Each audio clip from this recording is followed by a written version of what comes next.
Welcome to another episode of Follow the Brand. I am your host, Grant McGaw, CEO of 5-Star BDM, a 5-star personal branding and business development company. I want to take you on a journey that takes another deep dive into the world of personal branding and business development using compelling personal stories, business conversations, and tips to improve your personal brand. By listening to the Follow the Brand podcast series, you will be able to differentiate yourself from the competition and allow you to build trust with prospective clients and employers. You never get a second chance to make a first impression. Make it one that will set you apart, build trust, and reflect who you are. Developing your 5-star personal brand is a great way to demonstrate your skills and knowledge. If you have any questions for me or my guests, please email me at grant.mcgaugh, spelled M-C-G-A-U-G-H, at 5-star BDM, B for brand, D for development, M for masters.com. Now let's begin with our next 5-star episode on Follow the Brand. Welcome to the Follow the Brand podcast, where we explore the intersections of leadership, brand innovation, and social impact. I am your host, Grant McGaugh, CEO of 5-Star BDM, where we help you to build a 5-star brand that people will follow.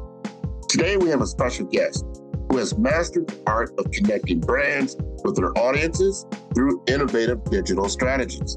Joining us from the scenic landscapes of Oregon is Mr. Brenton Thomas, who is not just a digital marketing expert. He's a visionary founder of Twibi, a dynamic digital marketing agency that has propelled businesses from billion-dollar enterprises to ambitious startups into the digital spotlight. With over 8 years of expertise in paid search, paid social, organic social media, and SEO, Brenton's strategies are a blend of creativity and analytics. An alumnus of St. Mary's College of California, Brenton holds an MBA in international marketing, making him a perfect blend of an academic and a practitioner in the digital marketing realm. When he is not crafting game-changing marketing campaigns, you will find him cherishing moments with friends and family, embracing the beauty of Oregon. Today, Brenton will share his insight on thriving in the digital branding arena, from leveraging the power of personas for market targeting to the exciting interplay of AI and machine learning in advertising. We'll also explore the importance of website optimization and the role of strategic ad campaigns in elevating your brand's digital presence. So buckle up as we venture into the world of digital marketing with Brenton Thomas, where creativity meets analytics to create impactful brand stories on the Follow Brand podcast, where we are building a 5-star brand that you can follow. Welcome, everybody, to Follow Brand podcast. I get it out, and this is the first time. I think it's the first time I've gone all the way out to the West Coast in the Northwest, in the Oregon area. If you've ever been out to that part of the country, it's beautiful. It really, really is. Especially when the coastline is so green. You got giant trees. It just looks like it's fresh air. When I go to the Northeast, I think fresh air. Now I'm down in Miami, Florida. We get some fresh air, but it's different because it's very flat. There, you got a lot of hills, you've got mountains, you got mountain tops, you've got volcanoes. It's just a different experience. And we're going to enjoy that experience. Early morning for Brenton. Brenton Thomas is out there. But he said, no, Grant, I see what you're doing. I want to come up on your podcast. We're going to talk about brand mastery. We're going to talk about digital marketing in today's age, because AI has changed the game. And we want to talk to a game changer who's been doing this for a long time. So, Brenton, introduce yourself. Yeah. Thanks for having me today. Yeah, Oregon's it's a beautiful state, and we've talked before this. And I came from California originally, so it's golden hills compared to lush green forest. So it's a beautiful state. It's very beautiful. But yeah, for myself, my name is Brenton, and so I run a digital marketing agency. It's called Twibi, and it's basically my first, last name, and middle initial, all combined with some I's in there to basically form the name Twibi. And been in business for about 3 years. And then before that, in corporate for about 6 years. So about 9 years in digital marketing, running Google ads, Facebook ads, SEO, and email marketing for clients. Let's talk about Twibi. At first, I like the name. That's catchy. It's got a good sound to it. And when you hear it, you look at it, you're not really sure how it sounds. When you hear what it sounds like, Twibi, that's catchy. I like that. So some creativity on your part. Talk to me about your career journey. I mean, you're in California, you're doing your thing, you're doing this for 3 years, but what has attracted you to this kind of business? Oh, so I was always attracted to the psychology, behind digital marketing and why do people do the things they do. But then it's quantifiable, right? So then you can attach revenue to it, right? And it's like, well, if I can understand and get to the mind of different segmentations, then I can start to show them things that will get them to buy the product that I'm trying to show. And to me, that's just fascinating. That is amazing that you can do that. You brought up something. I want our audience to truly understand this. And a lot of times you think of brand marketing, they think objectively. They're looking at the visuals. They're seeing all the creativity. But it's very subjective in the business. You've got to do some brand identity. You've got to do some self-awareness, some self-actualization if it's a personal brand or business brand. You really got to step back. You almost like some soul searching. What is it that we're trying to accomplish? And why is this important to our clients? Because it's really all about solving the business of a client. And what you're trying to do is try to make that happen. How do you feel? What's your philosophy around brand marketing?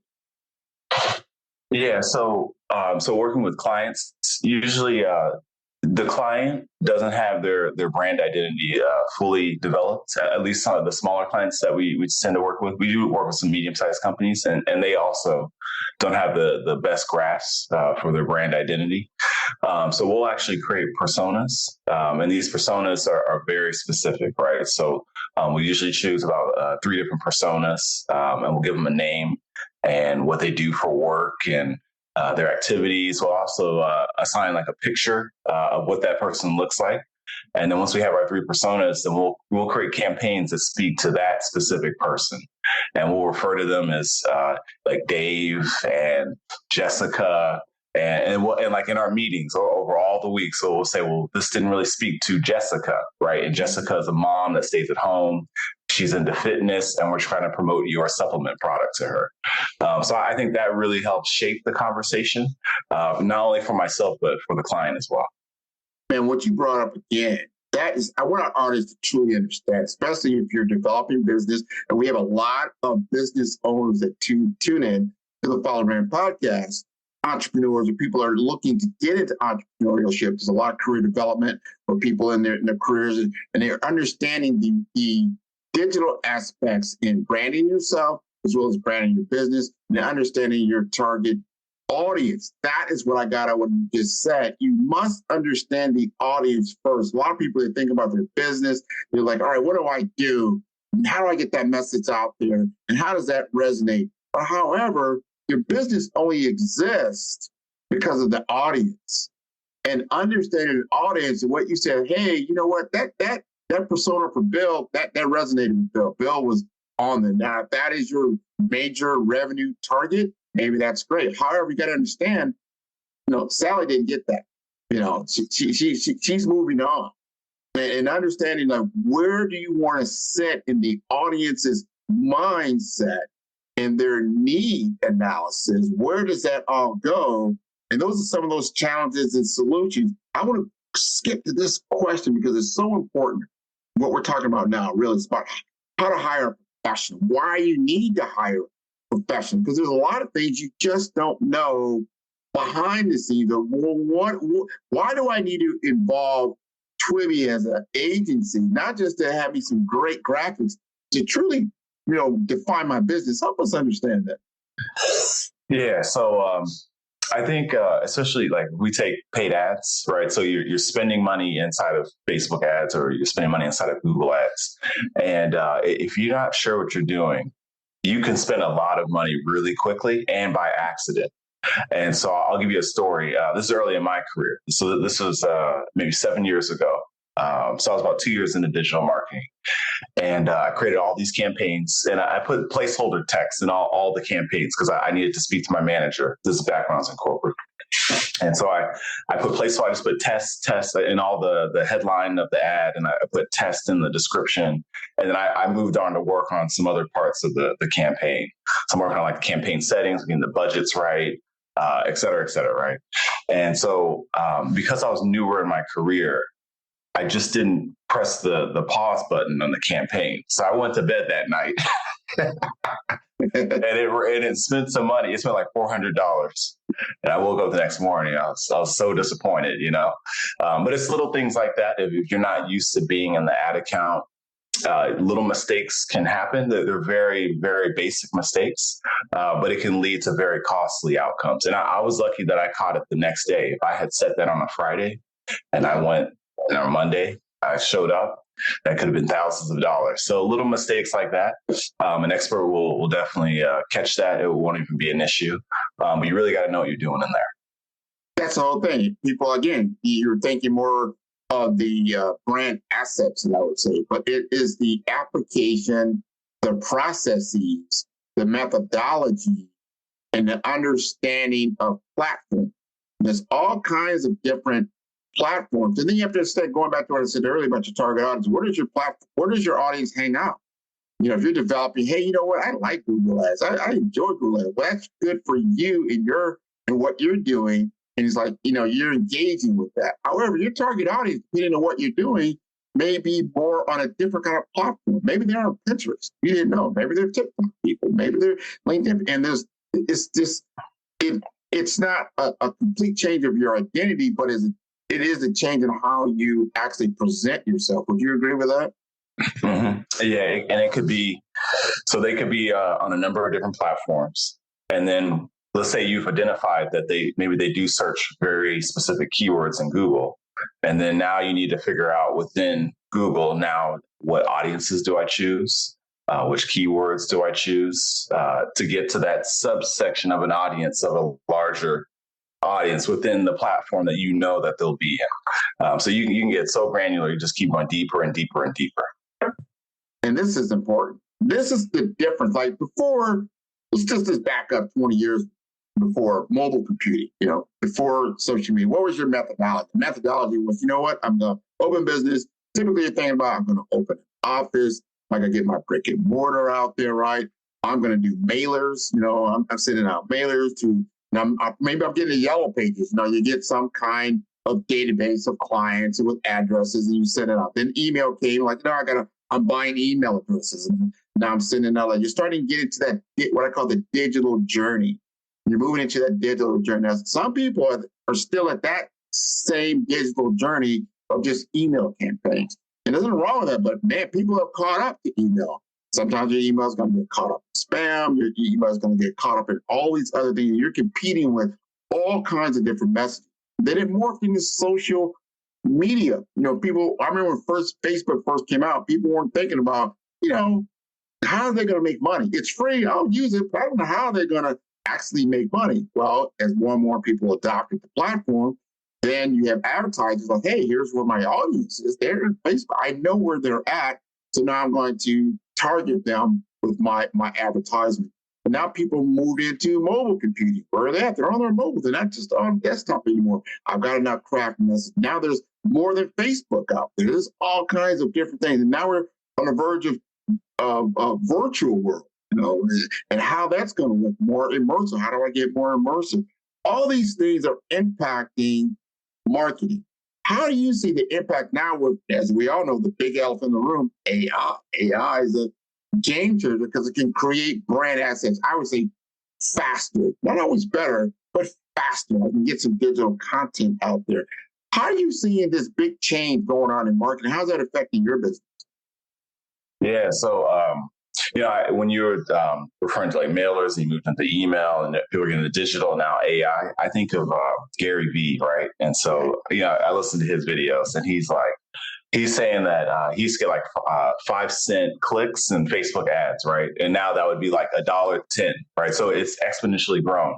But he's grown an empire because he was an early adopter into Facebook. And so now leading into the future and going into AI, it's like you have to be an early adopter, It's like, the people who are adopting things like AI and really learning about it, I think truly it'll create the next set of billionaires. You have to know how to leverage it.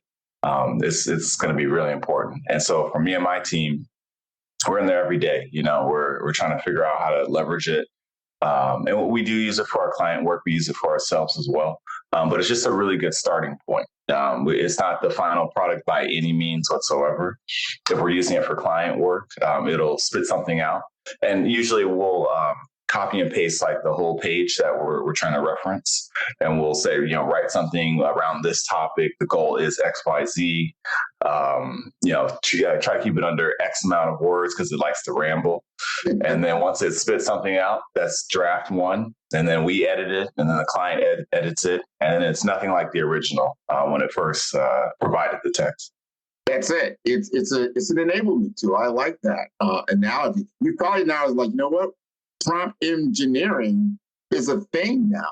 You've got to know how to speak to the LLM, the large language model. That's the big word, the AI engine, because what you put into is what you're going to get out.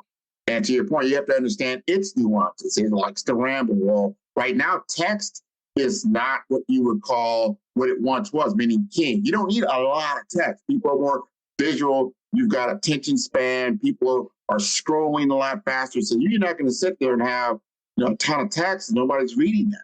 Would you agree with that? Oh, yeah. Yeah, I think organic social media trains us to have an attention span of 15 seconds or less. Did you entertain me in 15 seconds? No, you didn't? Okay, time to move on. What you said there, the entertainment factor. When you think about marketing, it's infotainment, right? You've got to draw people in. Some of a gamification type of atmosphere, that type. So when I think about, I'm going to put on my client. If I'm a client, my audience is saying, like, you know what? I get marketing emails all the time. I get people always saying, hey, I got to do SEO for you. I can improve your YouTube feeds. I can do this. I can do that. Why would somebody want to hire Twibi for their work? Yeah. So our focus for our agency, it's all about return on ad spend. So ROAS. And so it's a ratio between what your revenue was divided by your costs, right? So it spits out a number. So basically, your return on ad spend could be something like for every $2 you spend on ads, you got $4 back. And so that'd be a 200% return, right? And so it's hard to, if you don't have any expertise within digital marketing, it's hard to get a good return out of your digital marketing campaigns. And so our agency is specifically focused on just revenue, because that tends to be what most of our clients are focused on. That's what a business is usually, a for-profit business is built on, is revenue. And so we put together the ad copy. We don't actually design the creative, but we'll give instruction on how that creative needs to look to fit the persona. Budget allocations. So there's just a lot that goes into it.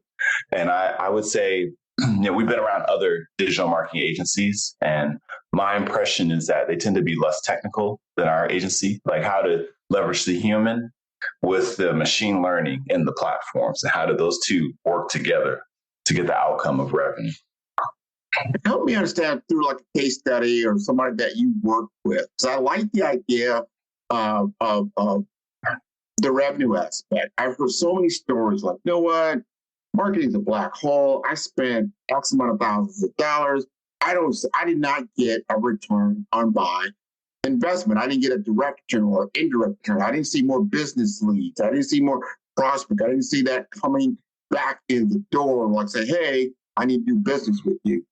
Take us through a story where you had some success. Yeah, so we have a good amount of food and beverage clients, specifically the wine, spirits industries, and so we have a client that's in the spirits industry, and so it always takes a minute, right, to like figure out the right formula, the right account build out that produces revenue, and so we start working with them. I'm trying to think of the type of alcohol it is. It's like it's made out of cocoa leaves. What you would use for cocaine, basically, but it doesn't give that same high. Right, like coffee. There's a lot of things made out of caffeine, so I get it. Yeah. So it's already it's a pretty unique product, and then they had a partnership. They currently still do with Resident Evil, and so we launched ads. And we're getting around like a 1 ROAS, so like a 1-to-1 return, which isn't the best. You're basically breaking even on your ads, but your cost of goods puts you in the negative. And then you have our agency fee. Ready to elevate your brand with 5-star impact? Welcome to the Follow Brand Podcast, your gateway to exceptional personal growth and innovative business strategies. Join me as I unveil the insider strategies of industry pioneers and branding experts. Discover how to supercharge your business development, harness the power of AI for growth, and sculpt a personal brand that stands out in the crowd.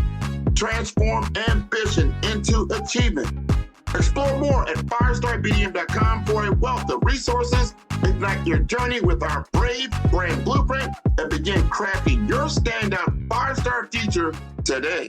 And so typically what we do is we start with like a base campaign that's wide reaching. It targets quite a few different people around the United States, but it's highly focused on the brand and the partnership since they had a partnership to focus on. And so we let that run for a bit, and we're making slight tweaks, adjustments to it, and we can get like a 3 ROAS, right? So we're starting to build up the performance. The client's starting to make a nice return on their budget, and they're starting to make money. And then we'll look into that main campaign that's been running. And we'll start to then segment it out, right? So we'll start to say, well, who's really looking at these ads? Like, what states do these people live in? What is it, male, female? Is it mostly? And if anyone's familiar on this podcast listening, like Resident Evil is a video game. It's very violent. It tends to be, I hate to say, more male focused, not stereotype or anything. And so then off that main campaign, then we'll start to build like these very unique segments off of that. So now we'll create males living in California, right? Because we see a lot of sales coming off that main campaign, and we start to create all these little branches of these unique campaigns that are, and then the next campaign we're working on currently is for gamers, right? Male gamers. So we can see all that data. And then that allows us to really scale the ad account. We have all these unique campaigns running, and we can start to spend more without diminishing return. Now, so that's important. I want people to understand this also.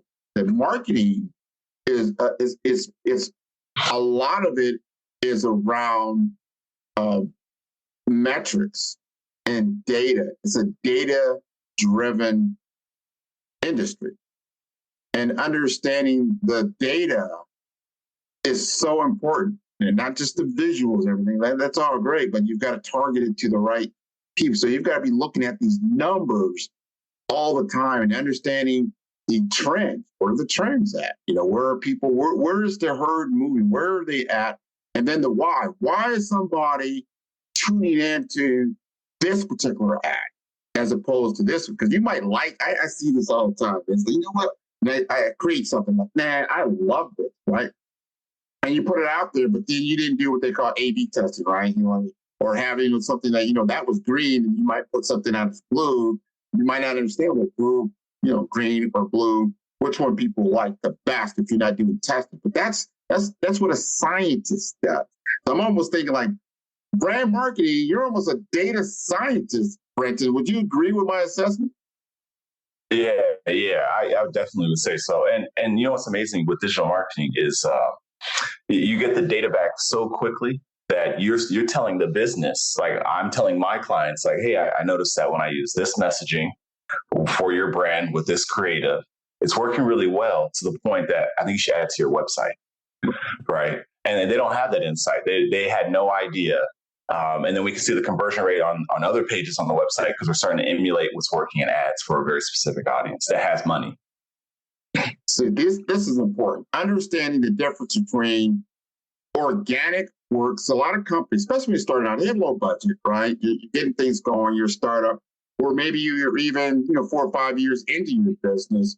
Understanding the difference between DIY, doing it yourself, and organic reach as opposed to ad reach, and understanding when you need to do organic. It's not like a either or one's bad, one's good. It's understanding when to do something more organic or have maybe, like you're saying earlier, a lower budget, and then when to double down. Hey, we need to double down on this. Help us understand that philosophy.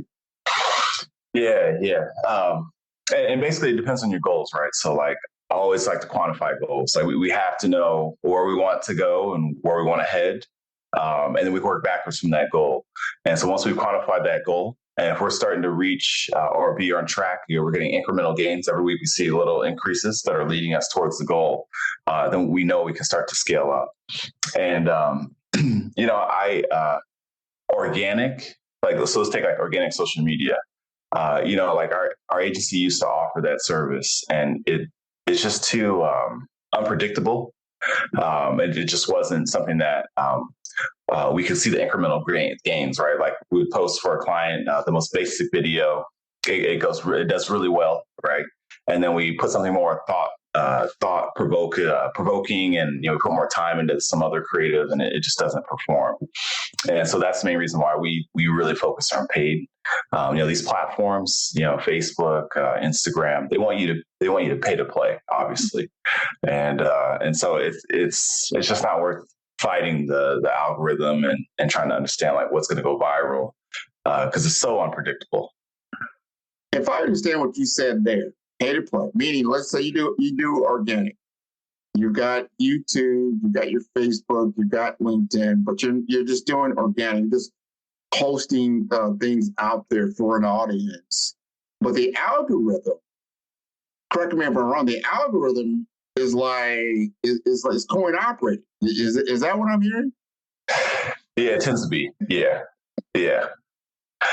It's just, when you try to post something on organic social media, it just, you can try to recreate your formula, try to, get, whatever worked last time. And let's say you got good engagement in the last post, you try to duplicate it, at least from my experience with the clients I've been working with, and even for our own business.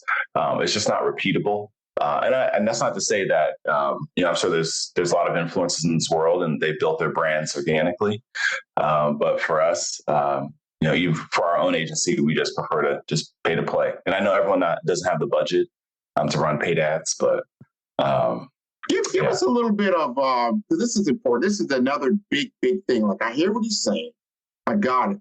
But I don't have this unlimited war chest of dollars to figure this out and pay. Because, and I remember talking to some brand masters that have been on the program before, you've got to first find out what's working and then invest in that, doubling down and that, saying, this is working. Now we want to, put our dollars where this creative is working and the platform, because all these platforms are a little bit different. How do you advise clients on how to actually allocate their budget? Yeah. So I always say to a client, we need to spend at least $1,500 per month, which I know for a smaller business that can be a decent amount of money. And the reason I say $1,500, and that's spread over 2 campaigns at the most. And the reason I say $1,500 is there's something called learning mode, right? And these platforms, they have a period where, let's take Facebook, for example, Facebook ads. There's a period where you launch a new campaign and it needs to reference historical data to understand who to show ads to in the future, right? So it needs to build up, it needs to learn, and the algorithm needs to collect data.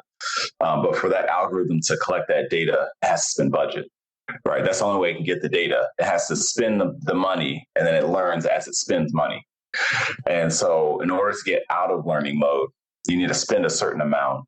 And 1,500, sometimes you don't even exit learning mode, but it learned enough to reach the result that you want. So I always tell clients at least 1,500 per month. That's important. We need to understand how the machine works. Just like anything else, if you don't put gas in your car, it's not going to go very far. And then you understand how much money do I need to put, how much gas do I need to put in my vehicle to get to where I want to go, right?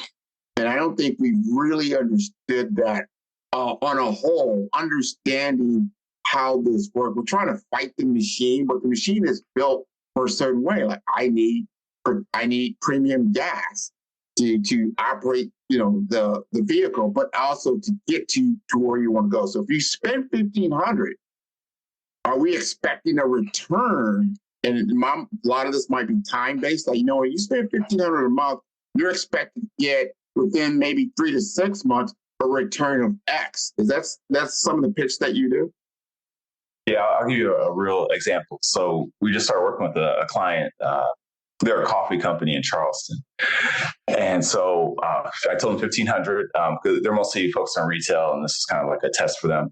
And for our agency, we just want to prove, like we don't do long contracts. We just want to prove based on performance. And it's a month-to-month contract. And you typically give us at least 2 to 3 months, and then after that, it's month to month. And we can pretty much prove ourselves by the third month, definitely by the third month. And so I told them, 1,500 is the minimum we need to spend. And so in that first month, the algorithm's doing so much learning that it's running really rough. That's pretty consistent. That first month is not a good return. So off that first 1,500, we probably got it back about $1,000, right? So it's definitely a loss for the business. Now, you say you got back $1,000. That's $1,000 in what? In new business, in new leads, or how do you quantify that $1,000? Yeah, it's e-commerce revenue. E-commerce. It's actual purchases on the website. Actual sales. Got it. Yeah. So that's like, I think it was like around a 0.7 ROAS or something like 0.6 ROAS. So we at least want to be 1-to-1, right? To at least break even from what we spent on ads, and we want to get that back at the very least. So it's a loss. And then going into the second month, we're still stuck in limited learning. This is in Facebook ads. It's called limited learning. So it didn't fully learn, but it learned enough to the point that going into our second month, we got a 2.9 ROAS. So for every $2 or explain ROAS. What does that stand for? Yeah, it's a return on ad spend. Got it. Yeah. So basically that's in this example, for every $1 we spend on ads, we got $2.90 back. So at that $1,500, that's I can't do the math in my head, but almost $4,400 off the 1,500, right? So now we're starting to make like decent profit. It covers my costs as an agency. It covers your COGS, your cost of goods, covers the ad spend and the ad account. Yeah. And it's still learning, right? It's still learning. It's still getting better. And then going into next month, now it's a 3.1, and went from a 2.9 ROAS to 3.1. So for every $1 we spend, we're getting $3.10 back now. And so that's the pattern that you should expect if you're doing it the right way, but with Google ads and Facebook ads. No, and that's quantifiable. That's very quantifiable. It's such an easier conversation to have with a chief marketing officer or CEO, whoever the business owner is. Like, okay, we're going to start this way. This is the playbook that we have, and this is what we're going to do. This is how we're going to measure success. I'm telling you right now, we're going to run this play as 1,500. We're not going to get this back immediately, but we're going to keep running it. But we're using now machine learning. Now, all these are buzzwords: machine learning, ML, AI, artificial intelligence. These are a lot of these, like they always think the AI is a chatbot, but it's more than that. That's just one application within an AI model. But how do you now? Because this is the new business model, as we talked about before, how we did business in the 80s, 90s before digital. How do we get return on our investment? How do we get the machine to work for us? That's what we want it to do. But we can't do it on our own. We can't just bang out a bunch of phone calls, right?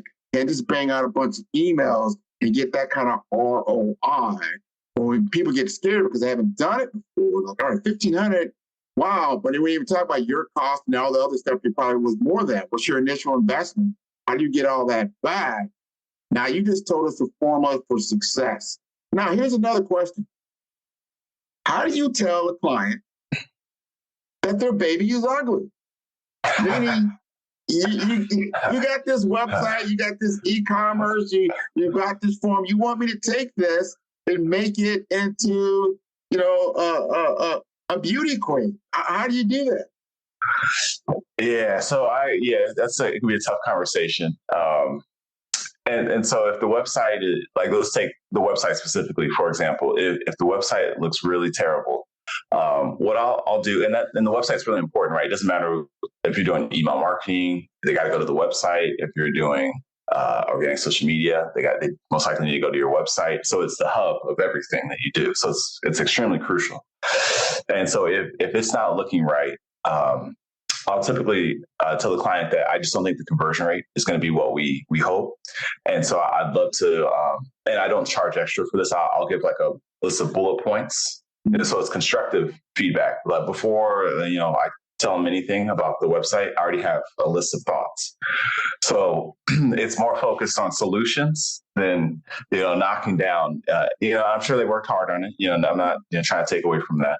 But it turns the conversation more into like a positive, constructive criticism instead of I don't like this. I hate this over here. They're like, why'd you do this? Who are you speaking to? So instead it's here's what we need to do to get to a place where the website's good enough for us to launch digital marketing. Yeah, you got to have an evolution. And there's different things. If you're trying to roll out a new service or you're doing it in a different way, or even if you're changing agencies, because you've done it a certain way, and maybe that worked for that period of time, but anytime you roll out anything different, and I've done this, and I've seen like, wow, I've got to now upgrade my digital asset and update the website. I just now updated my website just here in December. I just rolled out an e-commerce store on my website, just rolling it out.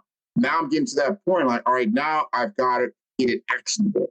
I've got to start looking at, all right, what I did before, is it relevant to what I'm going to do, going forward? And I see that as like, I need a professional like Brenton to help me because I don't know what I don't know. We say $1,500, that's just money. This is money. But he's like, no, if your goal is to make 5, 10, 15 grand a month, just throwing out numbers, this is what you're going to have to do to get to that level. Does that make sense? Mm-hmm. Yeah. And let's say, so if you're going to work with someone like me, and let's say your website is so bad that I can't, it doesn't matter how much feedback, there's just like functional errors. Let's just say there's a lot of issues. Working with someone like me, if it's to that point, we'll actually create a landing page, like just for the things that we're trying to do. And we'll separate the landing page away from your brand. And so there's no header or footer. We just want the person to be intrigued enough to just reach out to you. And then you can then have an email conversation. This is probably like lead generation, right? And then you can have a conversation with that person. So that might be tough for the average person to know. It's at that point where I actually need to switch over to a landing page. And then what goes on the landing page, that's a whole thought process. So another side note on that. No, what you're talking about is so important. Because I've seen a lot in the last year of trend, talking about trends now, of they call them like for sale of click funnels, right?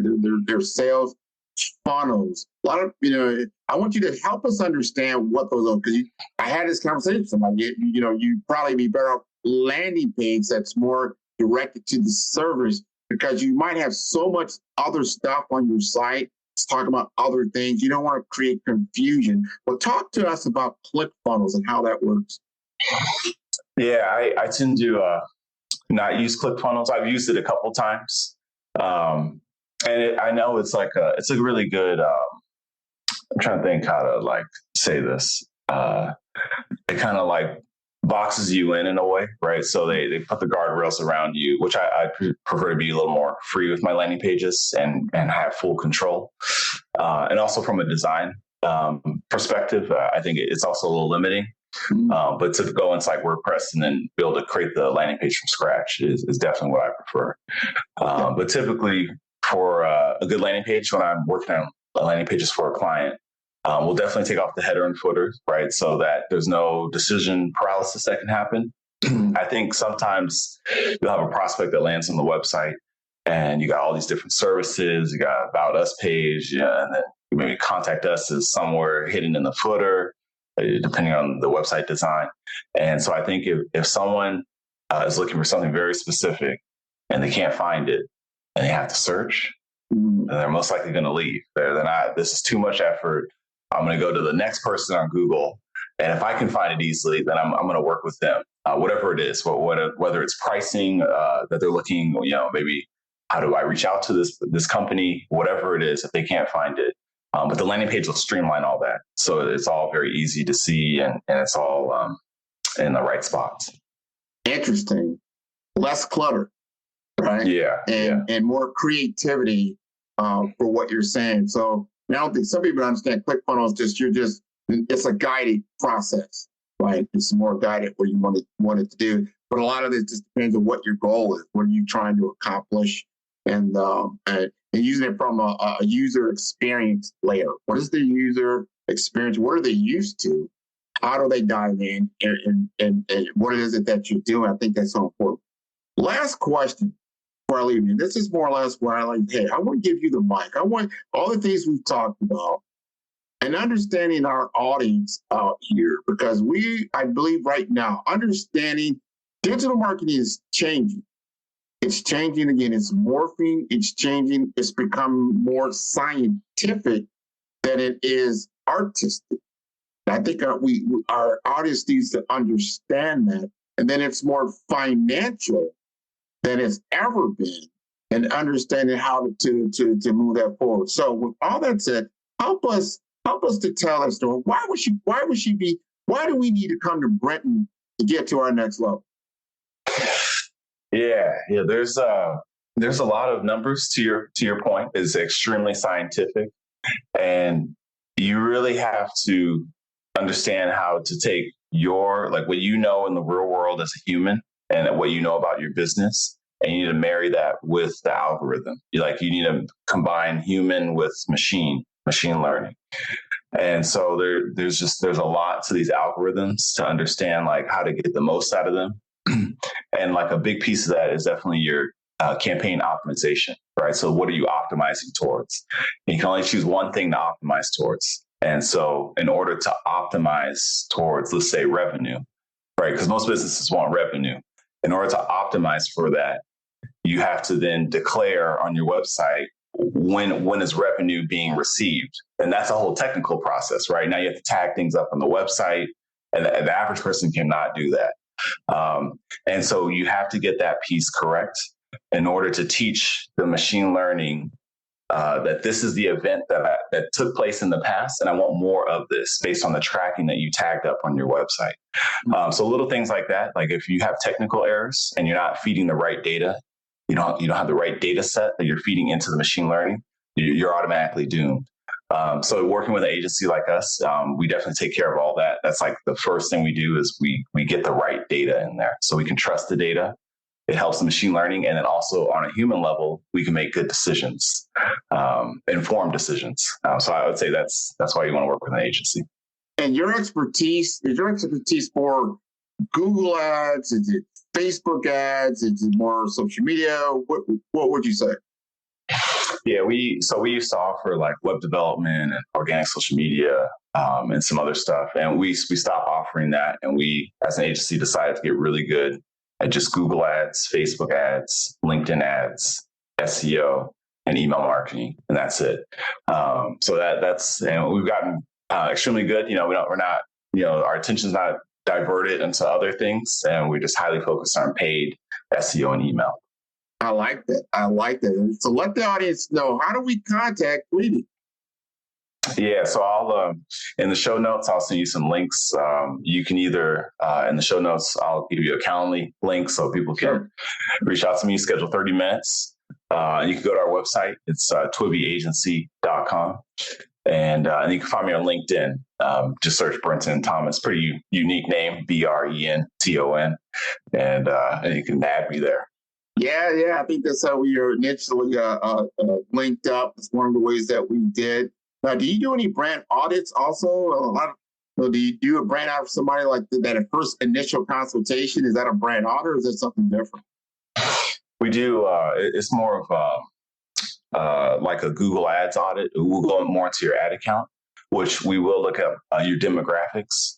But it's not specifically quite a brand audit, but it kind of like, it starts to creep into that area a little bit, but it stays more in the realm of a specific channel. So like an audit of SEO or an audit of Google Ads, Facebook ads, LinkedIn ads. Nice. So you got to get the precursor to understanding what you're going to need to move it forward to get the engine operating. Man, I love this. I love this conversation. I think you quantify the why you need to spend, the why of if you're going to make an investment, if you're going to be in business. And in today's business, if your digital platform is not up to snuff, you can be out of business very, very quickly without even understanding why. I think you definitely framed the story of why. I thank you for being here on the show, especially in the Brand Master Series. You have identified yourself as a brand master, and I really, really appreciate that. If your audience wants to contact me, they can do so at 5-Star BDM. That's the number 5-Star BDM. That's B for brand, D for development, infomasters.com. This has been wonderful. Thank you so much for being with us today on the Follow Brand Podcast. Thanks for having me. Thanks for joining us on the Follow Brand Podcast. Big thanks to Full Effect Productions for their incredible support on each and every episode. Now the journey continues on our YouTube channel, Follow Brand TV series. Dive into exclusive interviews, extended content, and bonus insights that will fuel your success.